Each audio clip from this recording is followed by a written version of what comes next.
Coming to you live from downtown Detroit, this is Benzinga's PreMarket Prep with your host, Joel Elonin. This is a volatile puppy here, isn't it? And Dennis Dick. I'm bidding a penny. I will buy the stock for a penny. With everything you need to start your trading day.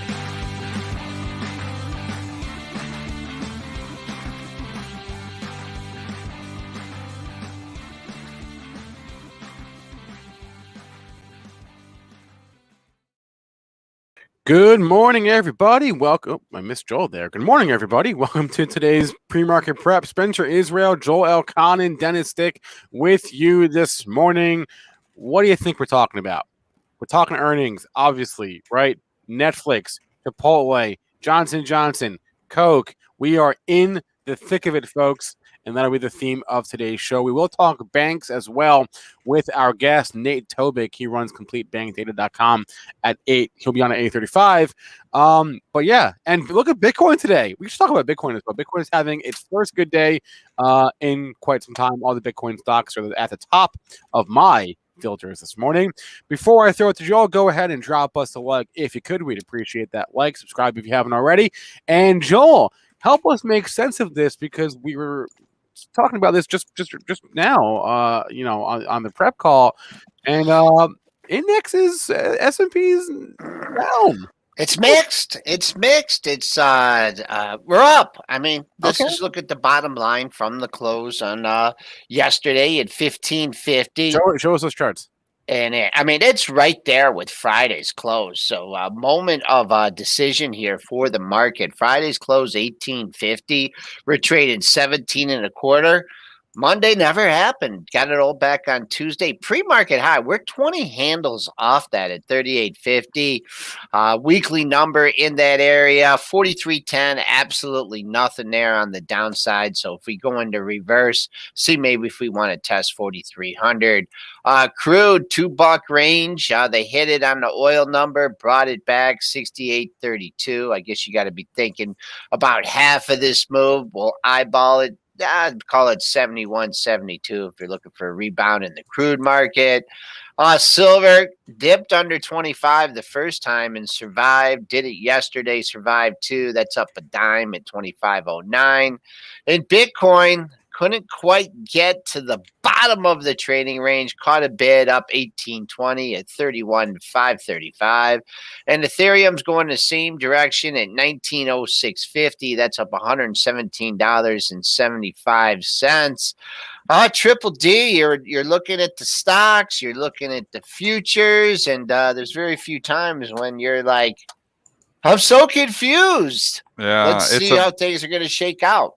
It's a very weird market because we get this, not the great headline from Johnson & Johnson last night that the one shot apparently doesn't work. This comes from the New York Times. The one shot apparently doesn't work against the Delta variant. So you'd naturally think that they would probably hit the reopening stocks on that. You'd think they would hit Johnson & Johnson on that. You'd think, but this is not what has occurred.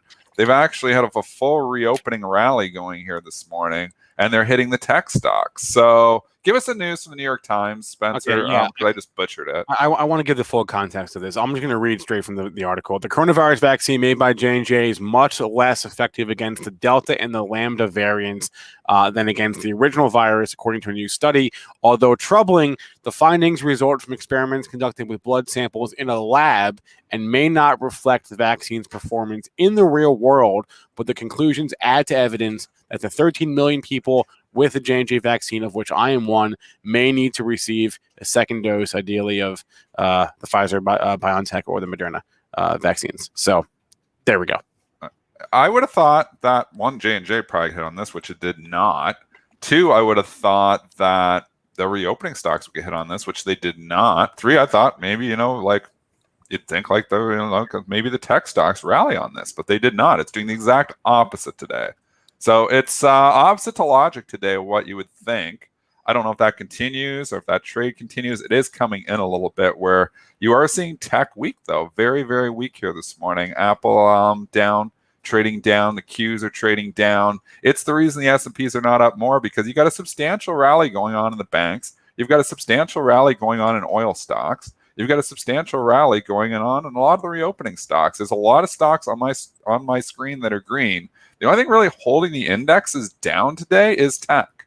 That's where the weakness is, and it's holding it enough down that SPY is almost went to the red, which is shocking because I look at my screen, I got about 100 stocks on my screen. I bet you 90 of them are green. So, and it's very clear, it's tech that is red. So I guess it's just so much waiting with the Apples and the Amazons and the Facebooks that when those are red, that's hard for SPY to go green. So anyway, so you look at IWM, you get a better picture of the broad market. IWM is trading up substantially, up 0.61%, building on yesterday's wicked rally. I mean, wow. They started buying them right off the hop, and they did not stop buying them, like you said, Joel, getting all of Monday's losses back. IWM trying to get all of its losses back from the last 2 weeks in one day. So incredible rally. That entire list that I gave at 905, they all went up. I mean, everything went up, so it's not like I'm a genius here. But, we talked, I gave a list at 905 of stocks that I was eyeing. Goldman Sachs ended up going up like $14 yesterday. Wynn Resorts, Disney, Sonos, Maxar, RKT, which was downgraded. I gave a 16 level. That turned around and closed green. So there was a lot of money to be made just buying the dip again. I guess that's the strategy, the eternal strategy that continues to work, Joel. Buy the dip.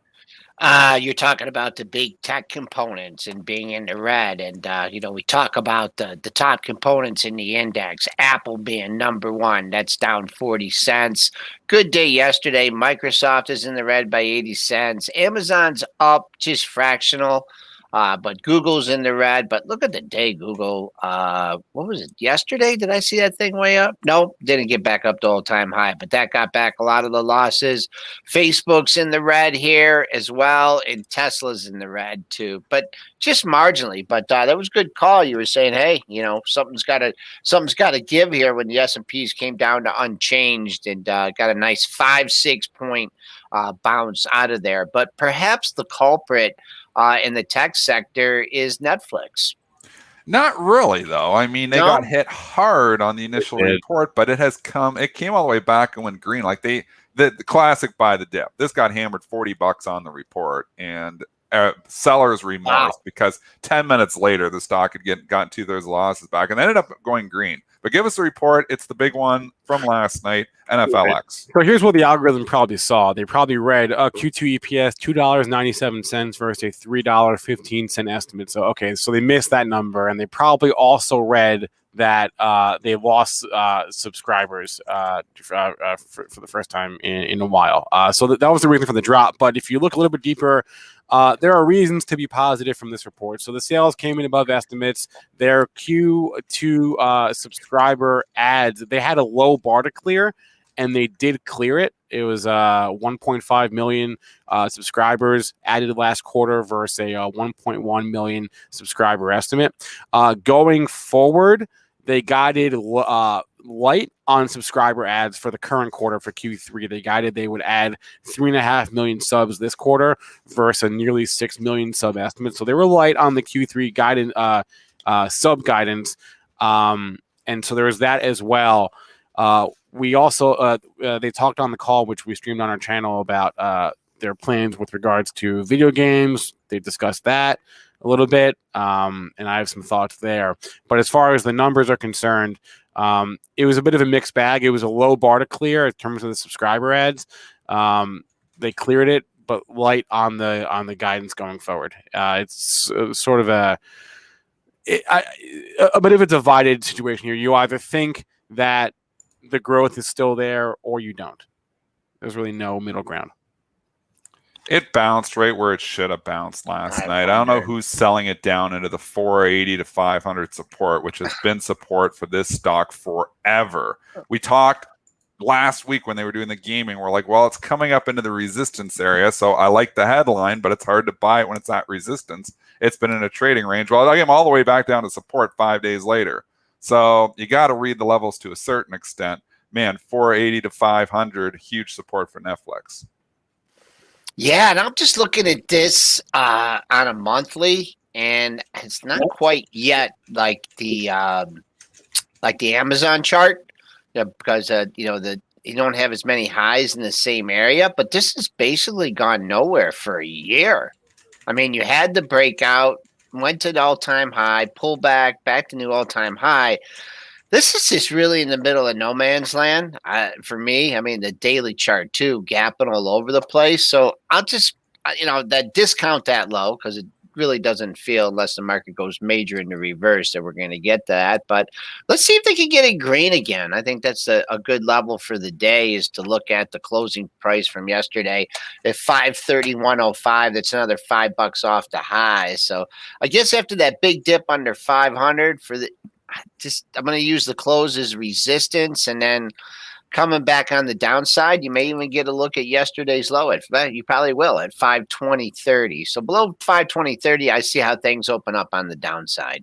But that's where we're saying down 605 at 535. Look at that. That's what at 4 a.m. That's that was after hours, after the rebound. Yep, that's where they made their stand. And with regards to the gaming, which they discussed, I want to read. Aren't they late on that? No, I wouldn't say that. Okay. But they use the key words that I heard in watching their analyst their version of an analyst call. They use the words internal production, which I think we all assumed, but hinting at eventually they're going to make their own games. But I want to read this comment here from Michael Pachter, who has been bearish on Netflix for a very long time. So it's worth noting that because he's been wrong. But we hear Netflix is getting into games, and we think, oh, that's so exciting, right? Oh, they're gonna disrupt the space, and it's such a natural fit. It's a natural synergy. Here's what Packer had to say about this: games are expensive to make and present technological delivery challenges. While Netflix commented that it will initially focus on mobile games, we question whether the company has any idea how difficult the mobile games business has become. The business graveyard is littered with corpses of content companies that have failed at making mobile games, with Disney the most prominent failure. Even video game publishers like Activision, EA, Take-Two, Ubisoft, and Nintendo have tried for years to create compelling mobile content, and each has lasting success only through acquisitions. So just because they say they're going to do it doesn't mean they're going to do it, and I think it's worth remembering that. Or doesn't mean they'll succeed, and I think it's worth keeping that in the back of our minds. So anyway, buy the dip is the story of the day, at least in Netflix. It seems to be the story of the day in this market always. There's no dip to be bought in CMG, I'll tell you that much. This thing just ripped right off the report and never looked back. This thing's making a new all-time high here. Once again, it's a stock that I've not liked forever. So yes, sometimes I do get a lot of things wrong, and yes, I admit it when I'm wrong. I've been wrong on CMG for a long time, not liking the stock, not liking the valuation. The stock just continues to rip higher. So congratulations to the bulls. CMG, wow. That initial spike took it to the only thing I can give you here is 16.55. We're $23 off that. Longer it takes to get up there. What was the all-time high? Going back, 1626.57 was a former all-time high. So if you want to use that as support, you can. But really, the only thing I can give you is that initial spike up, and that's the current all-time high, 16.55. Do not like the burritos. The numbers were good. The EPS beat, the sales beat, comps up. Obviously, they're up huge year over year. Also, obviously, is that their sales growth on the online orders is slowing. If you recall, I think it was last quarter, or maybe even 2 quarters ago, where Chipotle made the majority of revenue from online sales for the very first time. That number has now flipped back to the majority coming from in-person sales as stores reopen and their online revenue growth slows. But nothing real surprising to me from this report. They also authorized a $200 million buyback, which is a little bit small, but notable nonetheless. That was basically, to me, this one was like sort of predictable in terms of not what the stock would do, but in terms of what the numbers would be, right? It was obvious that their online ordering growth was going to slow, but their overall sales growth was gonna increase to me. So Chipotle, trading higher on good numbers, and you can extrapolate that to the entire fast casual space if you want. The one thing I saw when he was on TV after the fact was they talked a lot about commodities and how they're watching that, and he said they're not seeing any real effect in terms of customer traffic from the Delta variant. That's what they said. That's what Brian Nichols said on TV. So worth noting I mean, it works in both environments. We know fast food has. So, I mean, this works in a lockdown. It works in a reopening.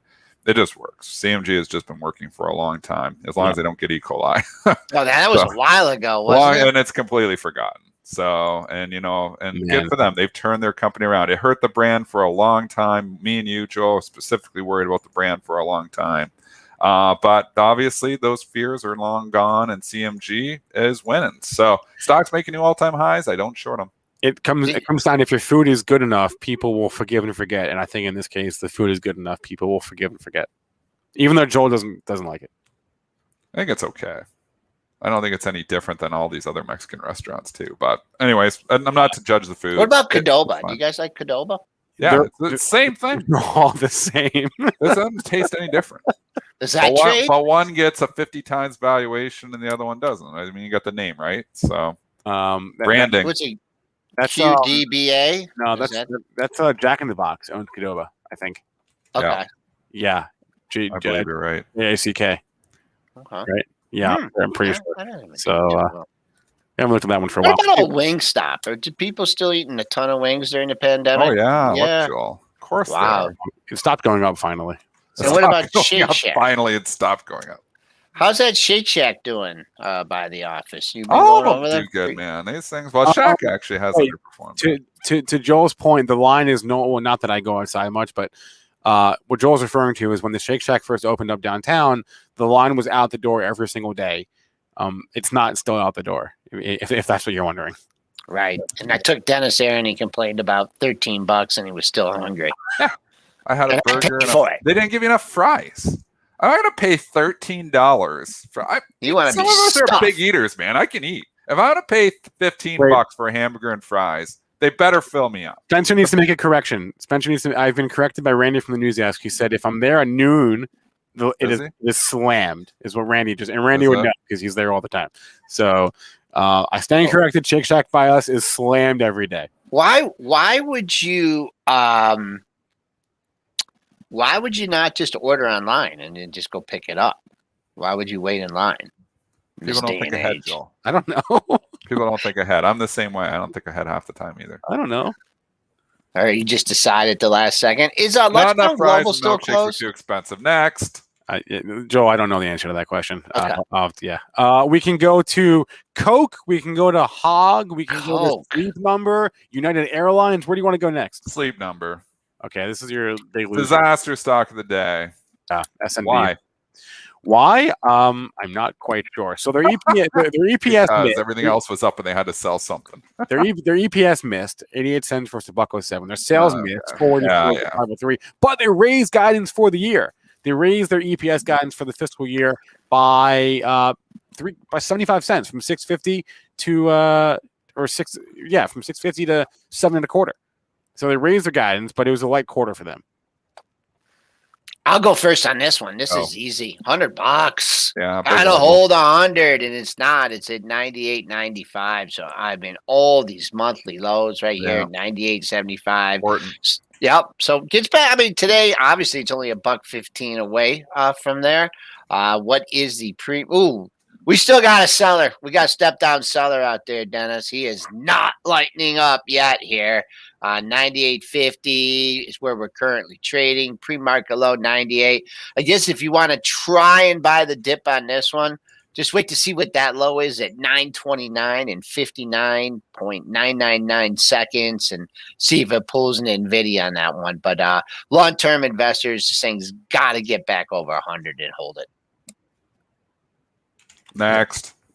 All right. Dennis said like that. I wasn't sure if you had thoughts. I assume. Nah, I don't have any thoughts. All right. Joel did it perfectly. That was perfect. Like that guy from old school. That was perfect. Okay. And the other Purple Innovations, which Dennis thought I know. What you were saying, that's a sympathy play for SNBR. And I was like, is it? Let's talk about I was like, I always trade purple with the tech stocks. And I was like, oh, it is. It's like mattress tech.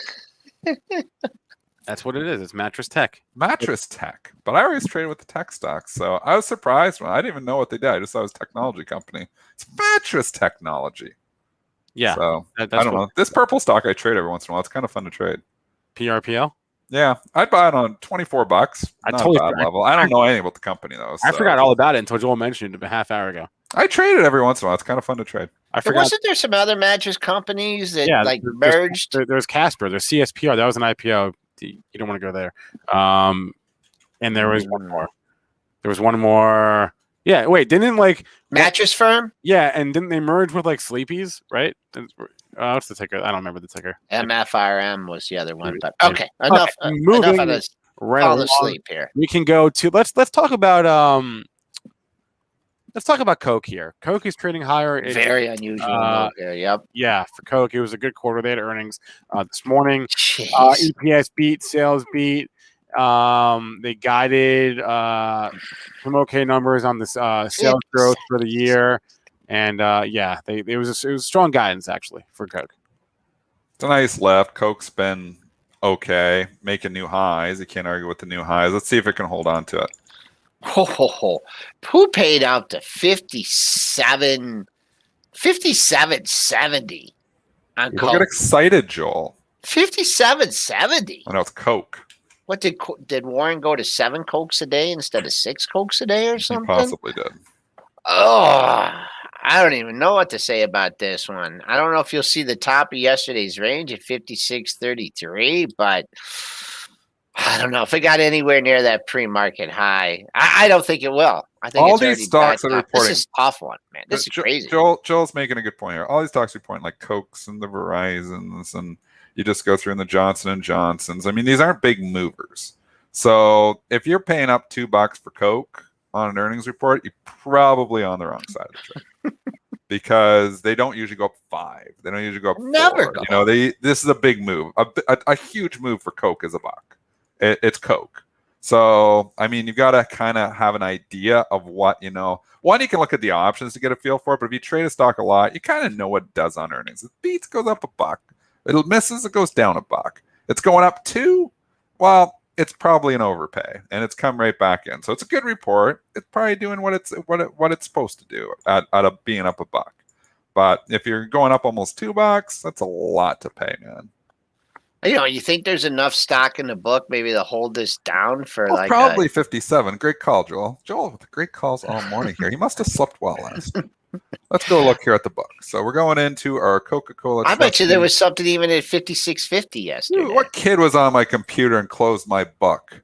I'm going to yell at these kids. The book's closed here. I got to open it up. So I never closed my book. They're probably playing around, watching. Thanks to Tariski on the chat. TPX, Tempur-Pedic. That was the other. Oh yeah, Coke. Oh yeah, Joel. 140,000 shares at 57. Now it's traded 260 already, so it can take that out. You got the volume to do it, but you got a lot of stock below that too. So it has not been. When's the last time Coke was to $57? It's been a long, early 2020. Yeah.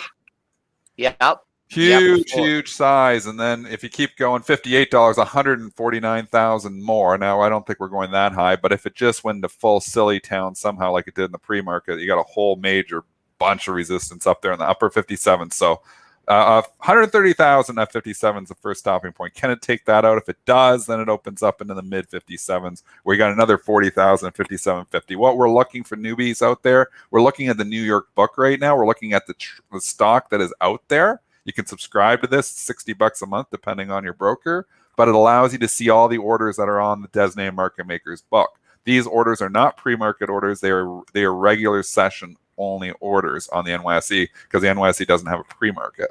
So like they use ARCA for that. So this lets you know where kind of the liquidity is, where it's going to thicken up, where the stock potentially can go. If you have a stock that's trading 20,000 shares, just giving you an example, and it's got 200,000 shares in the book at a certain level, it takes at least 200,000 shares worth of buyers to take that out. If it's only traded 20, it's probably not going to be able to do it. Now, Coke's trade 260, we're early, might trade 400 or 500 before, so we can take out that 130,000. But the next 149,000 up at 58, that's going to be tough. Yeah. How did this trade up to 59 last March? Everybody was excited for Coke. They were stocking up. They knew the pandemic was coming. I gotta look at stocking up on their Cokes.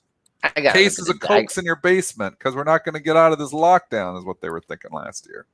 And you got to have Coca-Cola. Yeah. I mean, if you're going into the zombie apocalypse, which it looked like back then, you might as well have a lot of Coke. It's a staples play. All the staples people were stocking up. Do we remember lining up the Costco lineups around the block? They were all lined up. You couldn't get toilet paper. I couldn't get Coke either. Maybe not. Wow. On March 4th, this traded $59. It might trade there again one day. It's not too far away. No. Interesting. Wow. Okay. All right. Anyways, boring. Let's move away from the earnings because a lot of them aren't super interesting. Like UAL is not super interesting, and Harley Davidson, whatever. I guess now there was Coke. Let's talk about Bitcoin a little bit this morning because the stocks are all leading my up filter here in Benzinga Pro are all crypto stocks, right? MicroStrategy, Marathon, Riot. Yeah, actually. MSTR is there. You were just talking about the only stocks that didn't go up yesterday. The only thing that wasn't up yesterday was crypto. So what did they do? They went overnight. They're like, we better buy crypto because we got to find stuff that hasn't gone up. So this market just combing around trying to find whatever it could that didn't go up yesterday, and they found the crypto stocks. Coinbase too. Chat's mentioned Coinbase as well. All of them. Yes. Coinbase, nice little double bottom last 2 days. Look at this perfect double bottom, Joel. We talk about this stuff. 213.22, 213.23 to the penny on a $213 stock. That is a nice double bottom. And you know what? That coincides nicely with all those lows of 208, 210, 211. Major support down there, 210 on Coinbase. I kind of liked it at 220, 230. I want to pull. Now it just ran $20 from there. But again, you come in a little bit there. I think you have nice support. Support's very well defined down there. And a couple people in chat mentioning this conference today that Kathy Wood company. Yeah, it's at noon Eastern. There you go. Catalyst. We had a catalyst. We dropped the ball not mentioning this one. I gotta confess, I didn't think it like this would happen because it's just a conference that they're going to talk about Bitcoin, and I wonder if they're going to talk good or bad about dispel some of the narratives, right? Elon and Dorsey and Kathy. Is that really a reason? Maybe. I guess clearly it is. It is clearly. I mean, you look at it's up 1870. I mean, they're going to talk about it. What's Kathy's target on it? Who can even 10 remember? million? Who can remember? I don't know. I'm sorry. He's always got the crazy targets, so I'd something crazy probably. Like probably $1 million. Pre-market still have a little piece of Bitcoin. Yeah, a little piece getting smaller. Pre-market high, being smaller. 33.69. We got anything? Let's keep it out. Let's just call 234 on the dailies. You haven't hit that yet. There is a 4-day high at 34.47, and then it really opens up on the upside to 47.45. So be careful there. There's only one daily high, and we didn't quite get there in the pre-market. But that's my number, 234.47 in Coinbase. S&P's moving up. It's like that Triple D said they needed to with the low. futures. Yeah, it got too low. All the stocks are green. You still got red tech though. You still little bad. Gonna be one of these days. I thought we were gonna have one day. I thought we were gonna have an inside day. Just on the parameters, and then they got a little juicy there when they took it up to 38.50. So we'll see. Yesterday's high, the real high that we're looking at, was at 29 even. So kind of a reset from the close from yesterday. All right. I guess clearly I was wrong because I did not think this is going to be a tradable event, and it is. Oh, Spencer, don't be all events are tradable. All events are tradable. Well, no, because the Bezos space launch yesterday wasn't a super tradable event for space stocks. I mean, it was. They hit space a little bit. Public, but space moved around on it a little bit. I was watching; it was choppy on it. Didn't know what to do. It's like the space origins, like, it's a big success. Well, okay, that's good for space travel, but that's our competition. So it didn't really know what it wanted to do. Okay. It was fun to watch, though. It was fun. That was like all just 15 minutes. Boom. I was like, I'm not trading at all, and usually that's a busy trading time. And I'm like so into this. I'm like, I should be paying attention. I know. I couldn't do it. I had to just keep paying attention to what's going on there, but I'm glad it worked. It's fun. I mean, this is fun. It's a space travel thing. It's fun, yeah. I don't know if it's investable, but it's really fun. Okay, let's do a couple more, and then we'll have Nate on, and there's a bunch of tickers in chat that I've written down here that I want to cover. Let's look at. Here's one that I want to look at. I want to look at KRUS. Okay, Kura Sushi. What is this? Jesus Christ! Went off the board. No. Well, here's why I want to look at it. All right, it's had this huge run up. All right, so they did what you do when your stock goes crazy is you do an offering, right? You raise some money. They announced the pricing of that offering this morning, 1.1 million shares at $45. Stock was at 54 yesterday. So they priced an offering $9 below where the stock was yesterday, and it's trading down this morning. But this one just made a ridiculous move in the last, and I don't know why. Probably the meme stock. Somebody posted a meme of some fish or something.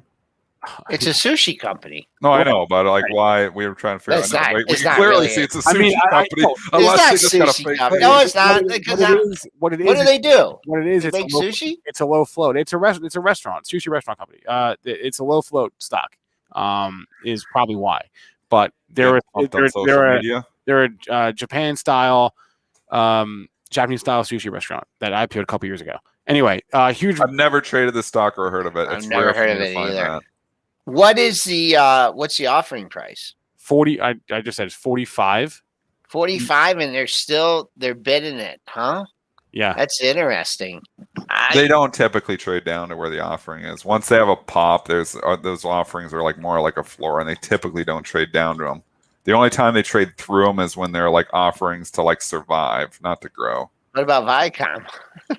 Exactly. Well, the other one was X back in the day. I mean, those are offerings that they were struggling with. The companies were struggling then. So completely different story. Two types of offerings. One's to grow, one's to survive, or one's to capital because we need it type deal. And the ones to grow usually, if you see a big stock pop or we say a drug trial, and then they have an offering, they're funding the next trial. This is just, probably more to grow the company because it's had a pretty good run here, taking advantage of a higher stock price. They typically don't trade down to the offering price.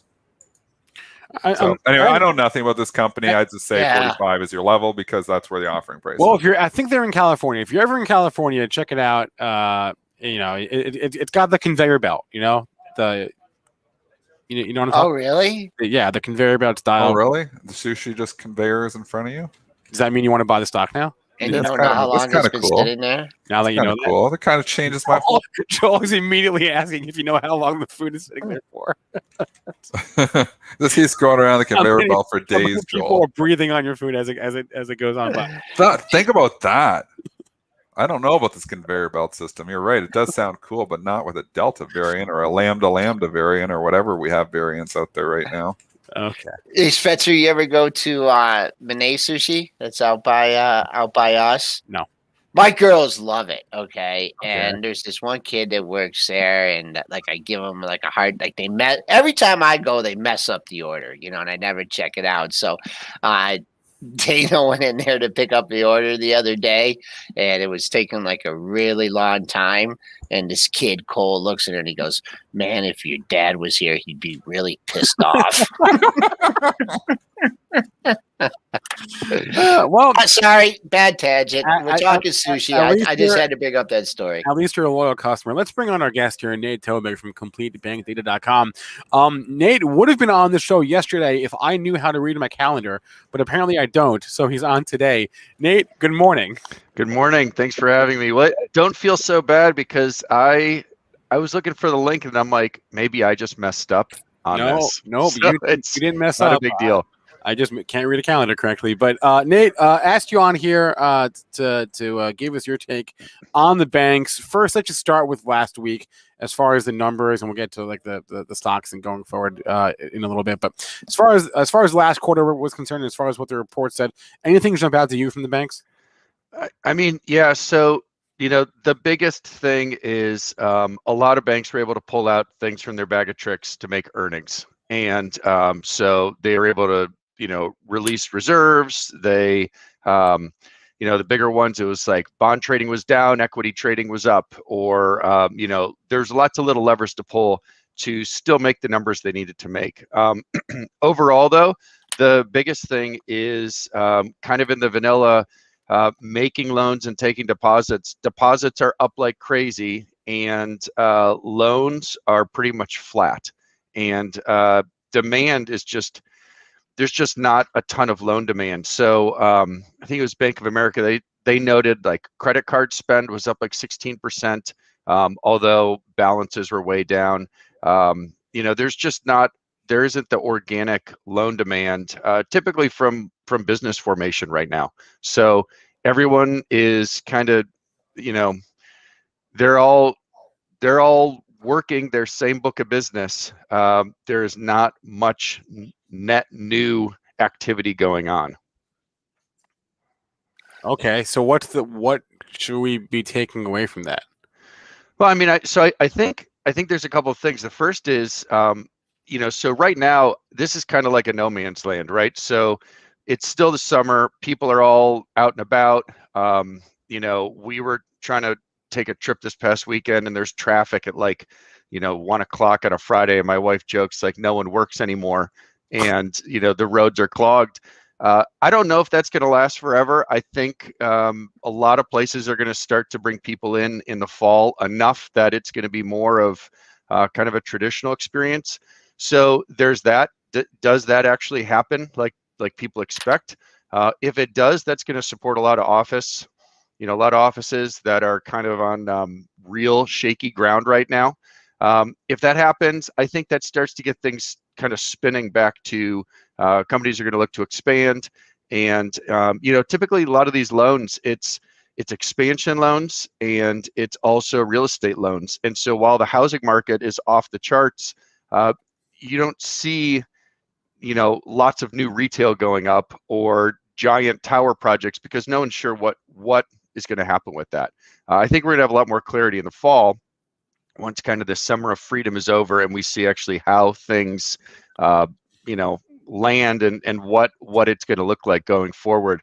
Maybe it continues as it is and people are still freaked out about this variant. I don't know. And it's very murky and a lot of people seem to be most banks are just treading water at this point.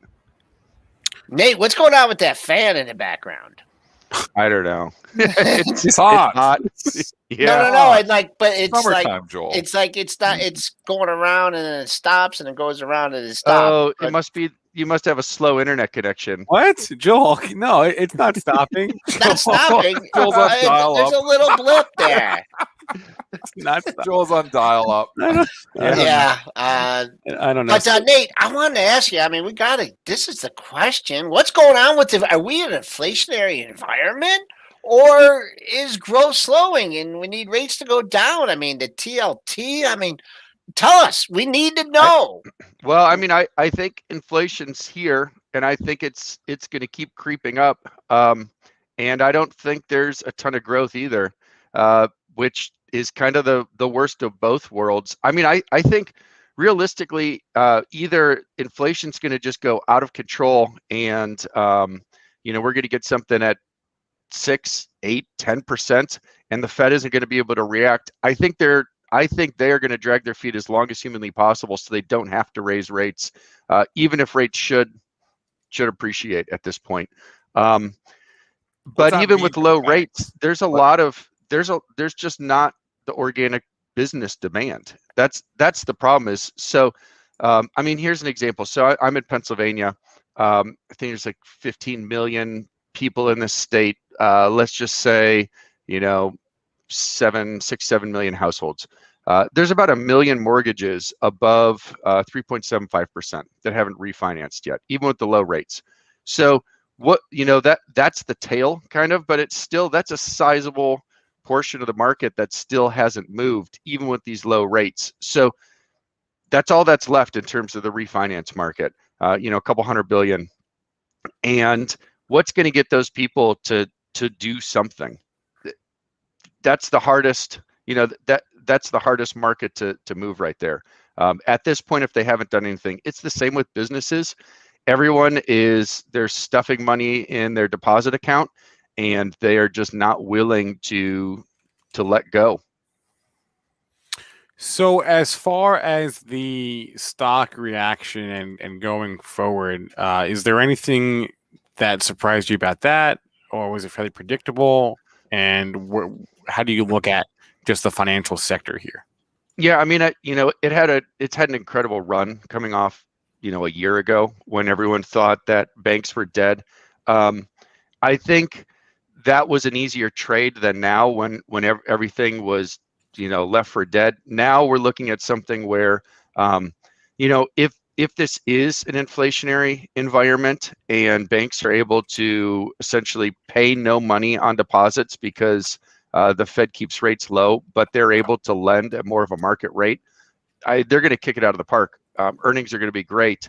And, at the same time, it's going to be harder to find that next marginal loan. So every loan they do make is going to be awesome. It's going to be harder and harder to make those loans. And I think a lot of people are going more towards that cash route, which, if you saw yesterday, Square Bank, there's now a Square Bank. I was going to ask you about that, actually. I was going to ask you about the challengers, whether it's Square, whether it's SoFi, whether it's Robinhood, who's about to IPO in a couple of days here. Are there any of those that you like? PayPal? Yeah, I mean, Square Bank's an awesome concept. So you swipe all your transactions from it. Let's just say you have a flower shop or something, right? So you swipe all your transactions. They see your cash flow daily.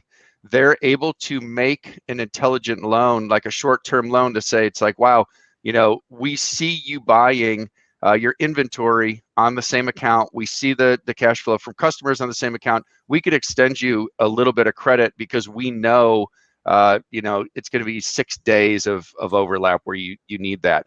And they could see all that real time. They're also paying money on deposits. I think it's like 0.5%. And that's a huge model. So to have everything in one spot and then your bank able to kind of scale things up and down as your business, goes through seasonality, that's what businesses want. Right now, most banks have no idea what their customers are doing. They just see the number on the ledger, essentially. So Really? I think it's great for a lot of small businesses.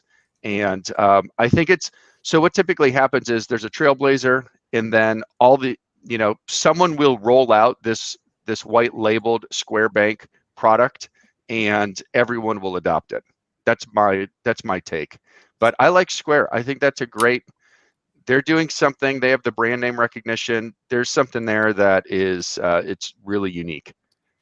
Going back, you were talking about the mortgage industry. Just any comments on Rocket Mortgage or UWMC? I mean, these stocks, you had just the greatest environment, housing market exploding, low interest rates, and those stocks couldn't rally in that environment. Now, who knows? I mean, I don't see how the housing market can get any hotter. Downgraded Rocky yesterday, took it down to 16, a rebound. Any outlook on those stocks that are directly affected by interest rates? I have the same question as you. I mean, we talk to non-bank lenders like Rocket, and when we ask what are you going to do when rates rise, it's just silence.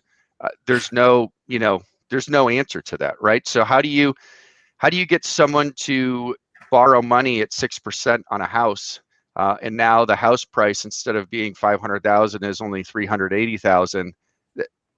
That's a tough sell. And so we actually had one of our employees do a study on this, and non-bank lenders went from it was like 80 or 90% of the market in 2003 to 4% of the market in 2008.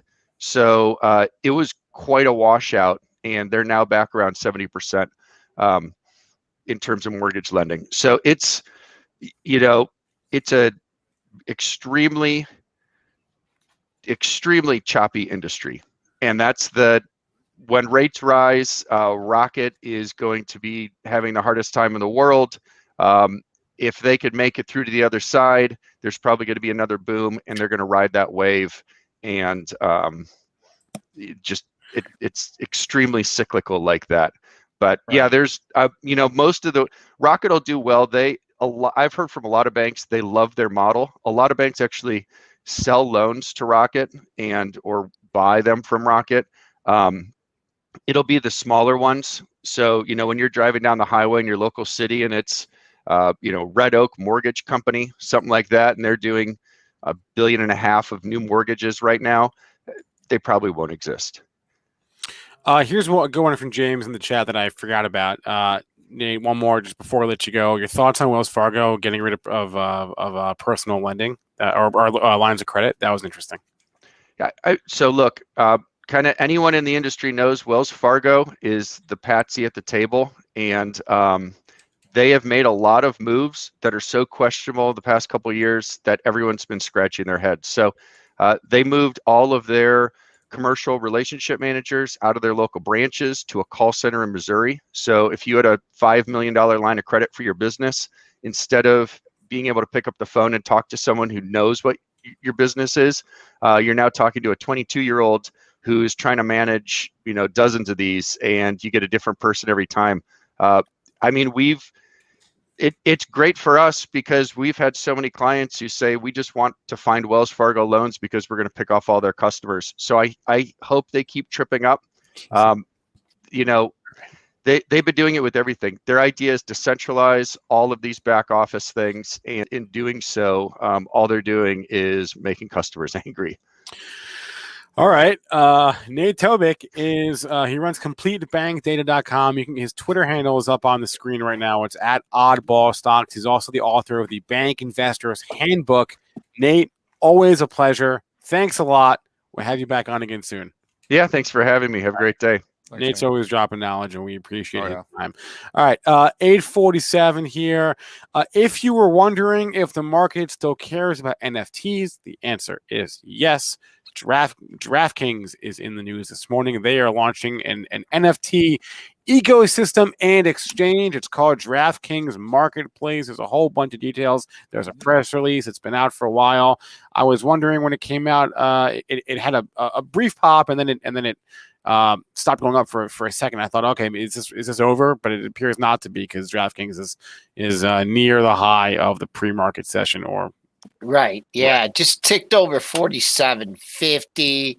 Pre-market high comes in at 47.60. What are the dailies? I mean, this is not a great looking chart since they made that all-time high. But it held those lows.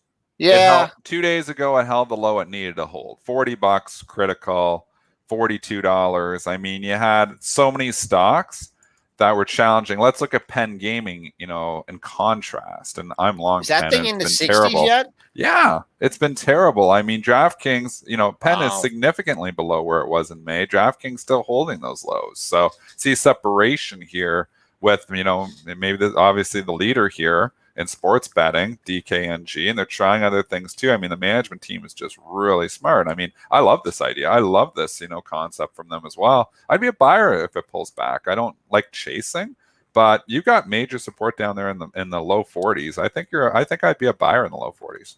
in Penn or wait, DraftKings, yeah, no, well, Penn maybe if it got to the low 40s too. I might buy some. I might actually double down. I on was it just- because I it's was low just 40s. looking- I was just looking at the pen there, and man, you're in a kind of little bit of a danger zone here, because Wow, you need. Joel, it's off 60%, 50% from the highs here. The danger zone has happened. Funny caller on to CNBC Mad Money last night too on Penn Gaming. It's like I played Penn twice last year. He was talking to Kramer on your recommendation, and he's like, I made money both times, but he's like, this time he's like, I bought it and it just keeps going down every day. He's like, I'm down 45 points in it now. What do I do? And I'm like, it's tough. I mean, this is, the game where you got to cut those losses. You got them on for trades. You can't be making 2 points, 5 points, and then losing 45 points. You won't stay in the game very long. If you got this as a long-term investment, I mean, you stuck it in and you're holding and you're believing in the long-term story. It's a completely different animal. And obviously you're going to take more heat on some of that stuff. I had this on as a trade and an investment. I sold the trade when it cut through, but I had a little piece on it I threw in the retirement account because I still believe in the long-term story. I bought both stocks at 80. I'm down 10 points on it. It's not good news.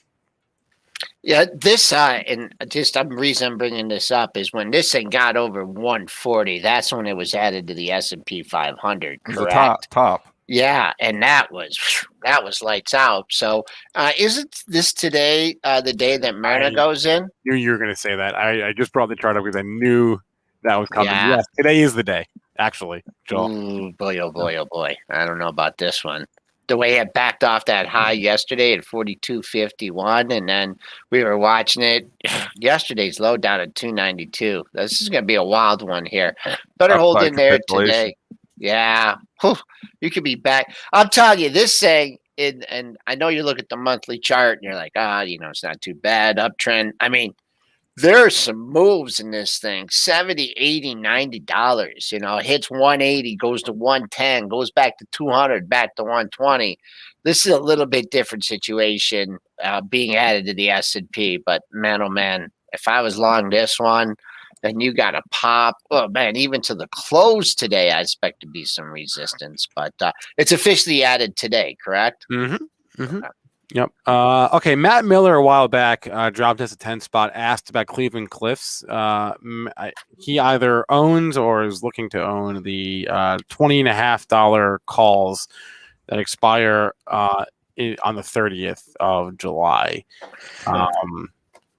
Not sure what he paid. Big bounce. Reopening stocks come back into favor. I was a day early when I was saying reopening stocks were oversold because they sold for one more day, obviously, and then they snacked back significantly yesterday.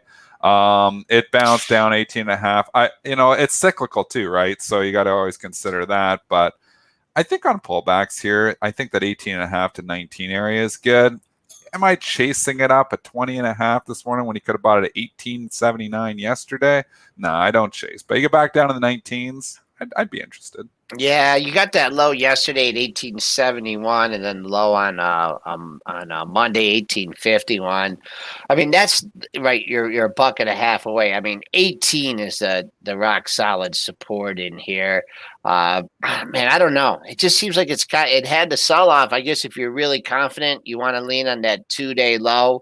But I'd be looking for July. I mean, those things. Did you say what? July what? 20? July the 30th. Right. Oh, the end of the month? Yeah. Man, oh man.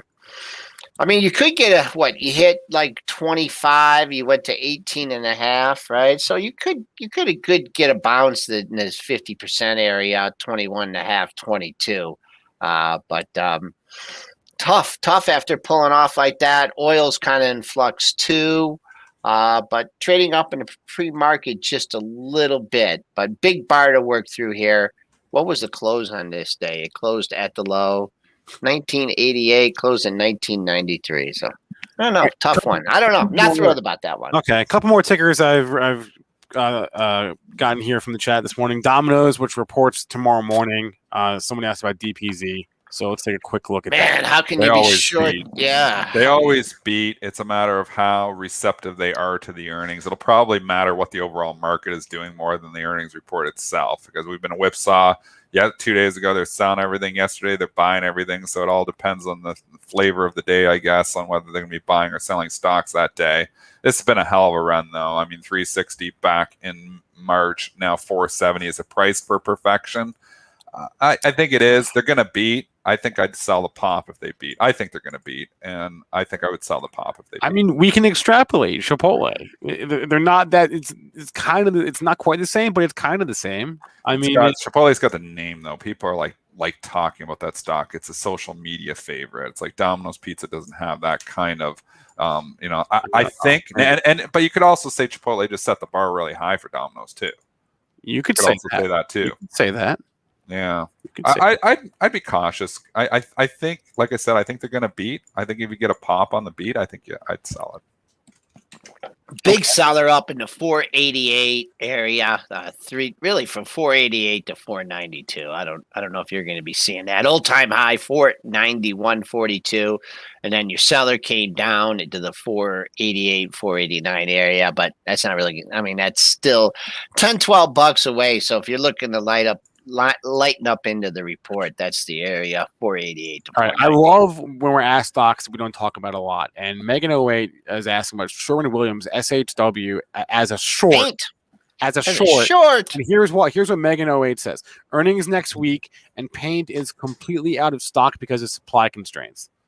Yeah, you know what the other problem though here is with Sherwin-Williams is the input costs. So margins, I know paint, and you think, oh yeah, demand is there, and it is, but there's also some serious input costs here too to consider as well. And do they mention those? You know, they could spook that. I mean, PPG Industries, a good tell for this. It got smoked on its earnings report, so maybe that sets the bar lower for SHW. Just be cautious, just because you know there's huge demand for your product. There's still, you know, huge demand for the input costs that go into that product. And obviously that's an issue for Sherwin-Williams, just as it was for PPG. So just be careful of the input costs there. But I like the company. It's hard. It's more of a coin flip for me here, because I think they're going to have decent earnings, but I'm just scared they say something and spooks the market. Like I believe that's what happened with PPG. How PPG breaking down the report? Yeah, they slammed it, but I believe it was what they were saying that was spooking the market more than anything. Yeah. So in the Pro, they missed. Yeah, they flat out missed. Actually, they missed, and they gave EPS guidance for the year that was light. So backward looking and forward looking misses for PPG. Maybe they set the bar low enough for Sherwin-Williams then. Maybe. This 284 area just really sticks out to me. Yesterday's high 82.84, and then right around 284, 84.18, 83.87. So that's your resistance in it. Of course, on the downside, you got pretty good support here. So if you're looking to short it on weakness, it looks like 275. If it gets through there, it looks like it has a little work Joel, to do. update your trade station, please. What's happening? Joel just nothing. You just got a trade station update. Joel, you are the worst at updating your software. I know, I am way worse. I don't use first generation I hate software. Updates. I'm like anti-updates. I seriously am. They hijack my computer, the Microsoft updates all the time. I am anti-updates. I update nothing. I'm running like Windows 7 and they don't support it anymore. And right, both of you, please. I know. I'm the worst with it. No, then you end up going back. Then you got to turn your, then nothing works, and then you got to go back. You know what the old trick was that Eddie taught me was, you can turn back like your computer in time. Yeah. Like after you do an update and then it screws everything up, then you go, oh yeah, just take me to yesterday at 2:00. Everything was working fine. Yeah. But anyways, what do we got? We got 2 minutes left here. Couple more. Let's look at ASO, Academy Sports. I don't know why we were asked about it. I don't know. Is there news? All these stocks they have earnings coming up. I don't know if they do, but these are the kind of companies that have been kicking butt too. I mean, the outdoors plays are kicking butt. I wouldn't bet against it. And if it has earnings coming up, I don't know, like when the earnings report, if it already did, but I wouldn't bet against something like this. Not the outdoors plays; those are still hot. This thing has been up every month since its IPO. Look at that. Every single, except for this month. So there's a little chink in the armor on this one. So I think on this one, just the fact that you got a red candle going into the month, you're seeing some profit taking going into the report. So I think on a pop on this one. It's 45 days away still, the report. Oh, 45? Okay.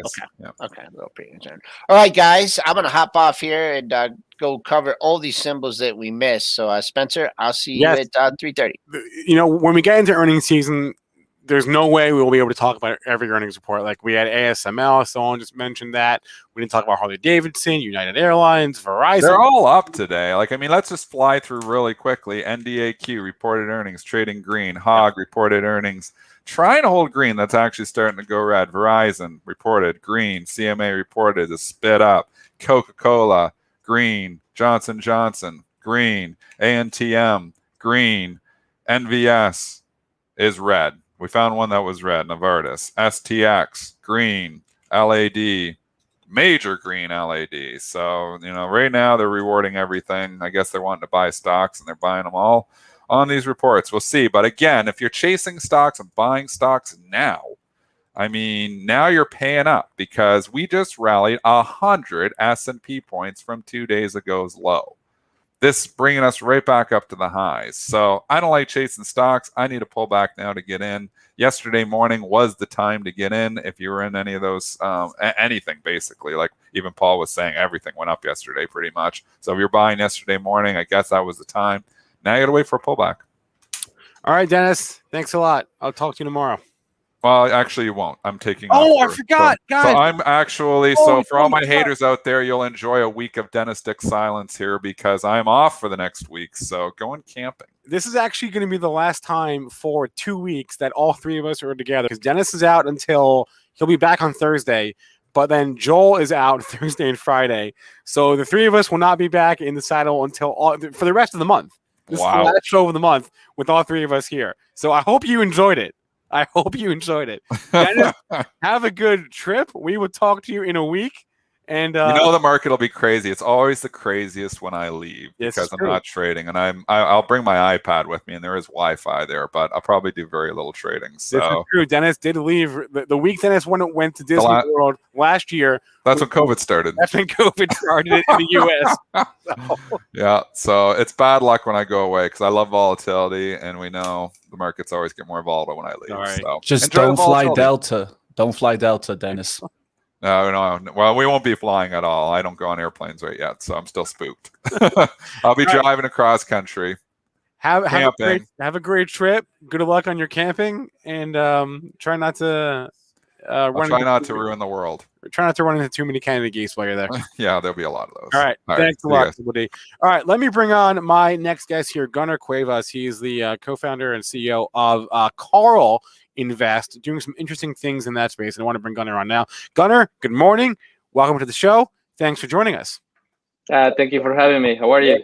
Good. Doing well. All right. So let's just start with this. Explain to me and to our audience what Carl is. Yeah, Carl is a hedge fund platform. We give people access to hedge fund investment strategies. It's sort of like a marketplace. So you can come and find hedge fund investment strategies provided by existing hedge fund managers, and accredited investors can come here to basically access and get the information they need to invest in hedge fund strategies. So when you say hedge fund strategies, what is that? What does it really mean? Yeah, right now we concentrate in quant hedge fund strategies. So most of these are going to have very low human intervention, and they are going to use very heavy computer science and basically mathematics. That's why it's quantitative investment strategies. And this will follow investment models that have been automated and that are systematic. So you can think about this as algo trading in some respect.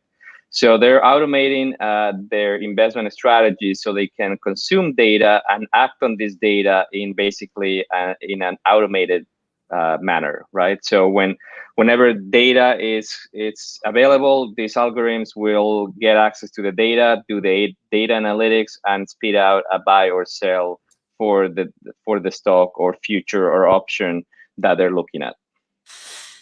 So you have a background in this type of trading, this area of the market, right?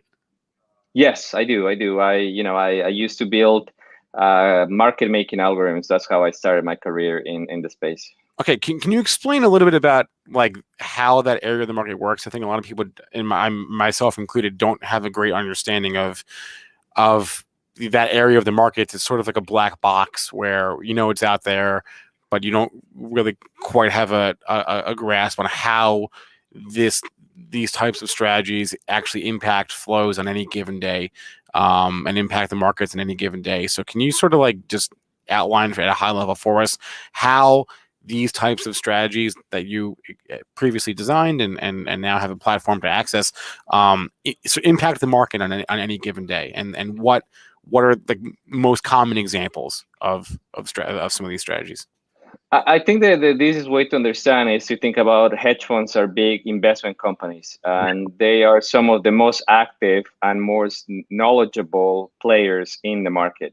So when a big hedge fund that you probably know of many is it's acting or it's having orders in the market, these orders will most likely move a certain stock or a certain index. So they have a lot of action, in the market. They have a lot of, impact on how the market moves, because a lot of these firms are very big, right? So when they go and buy, they will move the market. So can you give like an example of like a strategy that you've designed once upon a time or that you had used? Right. So at my last job, we were building strategies with alternative data. One of the very interesting things that we were working on over there, we were using the data from the cell phone towers. So we were building an algorithm to find out how much data was flowing between the cell phone towers at particular locations. Why we wanted to know this is because we wanted to understand, like when you're at Walmart and if you're on your phone, you're emailing, you're browsing, doing things like that. This creates a data exchange. So we wanted to understand if more more data means that you're actually engaged in your buying at Target or you're actually less engaged. So that will give us an indication of whether, as a whole, people at that moment in a Walmart or a Target are, more engaged in their purchasing, or they're just maybe, window shopping. That seems a little abstract though, right? Because it could be, you don't know what they're doing. They could be looking up like stuff to purchase, right? So Correct. So there is an effort to understand the data and to analyze the data to basically use it as an input to a trading model. And the end game would be to use those signals to, buy telecom. I mean, buy Verizon, buy AT&T, that type of thing, or Walmart and Target. No, Walmart and Target. Yeah. So that would be a piece of data, right? So you can add to these point of sale data if you can get it. Let's say, for example, right, credit card data if you can get that as well, and you start building a picture of the movements of capital among like some of these firms. Once you have an idea of the movements of capital coming in, coming out, you can start getting an idea of what their earnings are going to be. So you created this or co-created this platform, Carl. You basically created this marketplace for who exactly gets to list their strategies on Carl. Like, how do I get if I have my own, quant driven strategy, how do I get my strategy to be on Carl? I'm trying to understand as the end investor, who am I getting access to really? You're getting access to firms that are that exist in the market currently. We have a due diligence process to bring these firms on. So this due diligence process is the same process that an institutional investor will put any of these firms. They have to go through first a technology due diligence process. So we try to understand the partners, infrastructure, systems, and how everything has been built and put together. Number two is the performance. We want to know, have they done previously? We audited the reports, brokerage statements, and so on. The third part of the due diligence is actually done with Aon. Aon is our partner in the due diligence. Aon, the insurance company, maybe you don't know, but it has a huge presence in the alternative investment space. So they take care of everything that has to do with the operational due diligence, how these firms operate, in a day-to-day basis. Once we have done all this due diligence on the firms and we like what they do, we basically get into an agreement for them to come into Carl and offer their strategies to our investors. Any plans to open up your platform to all investors? Yes, that's the plan. We hope that with the changes and the new changes that hopefully are coming soon with the SEC, we'll be able to open this to a lot more investors. Right now, because of the type of investment, we can only offer this to accredited investors in the U.S. Is there a timeline on that changing? Because I know the rules on who is and is not an accredited investor recently got changed. It's not as difficult as it used to be to be considered an accredited investor in the eyes of the SEC. But any timeline on when that could happen and when this could really be opened up to everybody? That's from my end. It's very difficult to give you a date. We work within the the existing regulations, and I hope they have been changing. I think there's been changes, small changes happening. As you said, it has become easier. Since 2015, there's been changes, every year, and we hope that there'll continue to be changes to basically open up the space. I'm trying to understand though, like, why would I want my strategy opened up to the masses in the first place? I can understand from an investor standpoint the appeal that I could get access, but from a quant trader standpoint, why? What is the incentive for me? Why would I want to open up my strategy that I built to more people? Right. So there is a few different reasons you might want to do this as a manager, right? Number one is very complex to manage individuals at scale, investors, given the current regulations. So with our platform, it's basically a plug and play. We make it very easy for the manager to take on a smaller investors. There is no fund that I know that is going to take a smaller investors. That's just not going to happen. It's more a liability for them than anything else. With our solution, that is because of technology. One of the great things about technology is that gives you the ability to serve many people, hundreds of thousands of people probably at scale, while still providing a tailored custom service. So that's what our technology and our platform does. And that's something that managers by themselves, they don't have this. The second thing is managers that, especially after COVID, they're trying to create let's say a pandemic proof business model. It's a very sales driven, paper driven type of business. So once, everybody had to stay at home, a lot of these funds couldn't travel, couldn't go and meet people, couldn't go to conferences and things like that. So they need a digital distribution, help. And the other one would be that there are many funds that are, in the, outside the US that are trying to get access to the US market that are very good. And, this gives them a good opportunity to enter the market. The last reason would be to diversify their asset base, right? So when you have you're running a $2-3 billion fund, suddenly one of your big institutional investors leaves, that it will be a lot of money. Institutional investors invest big amounts of money, so you will lose a big chunk of your fund, and that sometimes creates a domino effect because of the rules that other institutional investors might have. For example, a very common is that no institutional investor wants to own more than 10% of the asset base of a fund. So suddenly you become 12% of the asset base. So then you have to take your money out, right? So this creates a domino effect. So it gives them diversification on the asset base as well. I'm wondering if the events of the last 7 months have changed anything for you, for your company, or how you look at bringing access to these types of high-end institutional strategies, because there has been this movement that's been building for several years now, frankly, but kind of came to a head earlier this year with the GameStop and AMC thing, where this populist movement moving, there's this huge wealth transfer away from some hedge funds and to the individual retail investor, which I think most would probably argue, is a long time coming. Has that movement, the rise of the retail trader, that's essentially what your platform does, is one day give access to them, but has that changed how you look at things? No, I think that our goal was always kind of, we were looking at these change that the intergenerational wealth transfer, right? That has already started, and we're looking at that as a big opportunity. There's a firm called Prequin that collects and provides a lot of data and white papers around the industry. They estimate that just in the hedge fund industry, right, by 2025, 10% of all assets will come from retail investors. So that will be about, that's what they predict.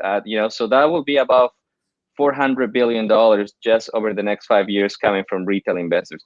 I think the rise of the retail investor, not only in stock trading, right, but in all aspects of investing, right? So there is a lot more opportunities for these investors to, whether you want to choose your own stocks, and there's a lot of places where you can go and buy your own options, you buy your own stocks. What we offer is access to hedge funds that you're getting access to a diversified asset class.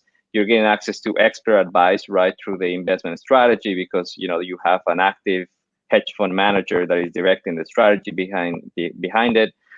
So there is an opportunity for all these, let's say, smaller investors to get access to a better, more diversified portfolio, and that's our goal, right? If you have the information, if you have the tools, you will be able to make better investment decisions and have a better financial outcome overall. So your core thesis is that it's only a matter of time before the line gets blurred. Right now, the line between retail and institutional is not very blurry, right? There's a clear delineation between the two. The one side has access to way more capital, way more information, traditionally, than the other side does, and better access to the markets, frankly. Your core thesis is that line is going to continue to get blurred, and the two sides are going to be able to come together more in terms of the types of strategies that they can have access to and use. Yes, I think that's going to take a long time. I think that the participation, the 400 billion in 5 years that I mentioned for the hedge fund industry in particular, it's only going to amount to about 10% of all assets. So institutional investors will still be, the main investors in the market, especially in alternative assets. But I think that they'll continue to be a growth of the self-directed, retail investors that is making their own decisions on how to invest their money. So, and last one for you, Gunnar, here. How do you sell this to investors, smaller investors who hate everything that hedge funds stand for? And here you are saying, look, you too can have access to their strategies. Well, how do you sell it to the people that really just think the hedge funds are just evil and wouldn't want it? Well, I think that the way we look at this is that part of our job is to provide as much information as we can about each one of the hedge funds that we offer. So we're trying to be, a source of, transparent information. One of the things that you will see from us is that we basically built all this technology in a way that you can get real-time performance information for each one of our strategies. That's something that I haven't seen before in the space. You in the space generally you get a statement at the end of the month.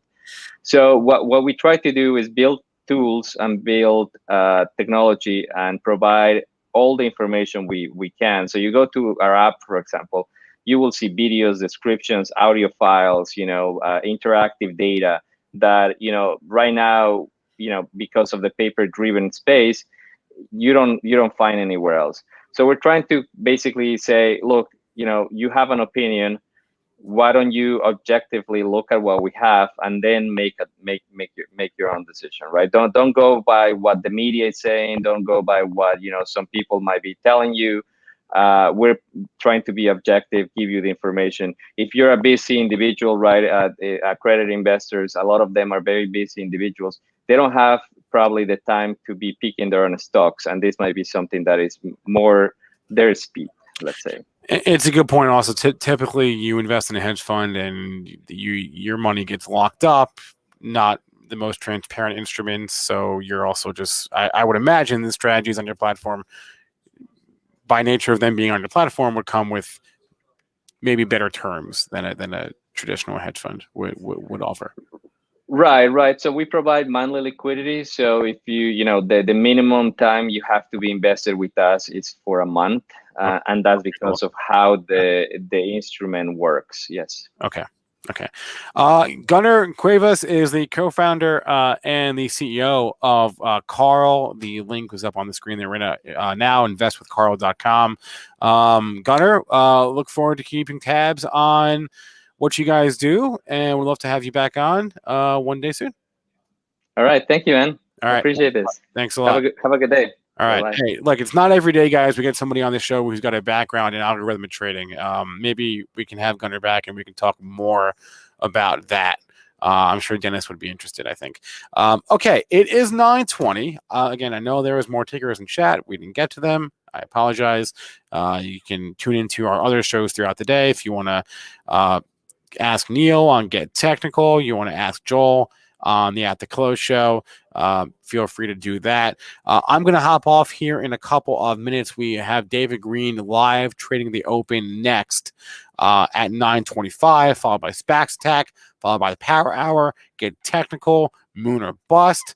At the close show, 3:30. How to use Benzinga Pro with Mike Rao at 4 o'clock. We got Penny Lane at 5. New show today. Options Mike. If you follow Options Mike on Twitter, he's doing a show with us at 6 o'clock today. And then Aftermarket Therapy at 7 p.m. Eastern Time. I haven't looked at likes yet today, so I hope they're high. I would appreciate if they're high.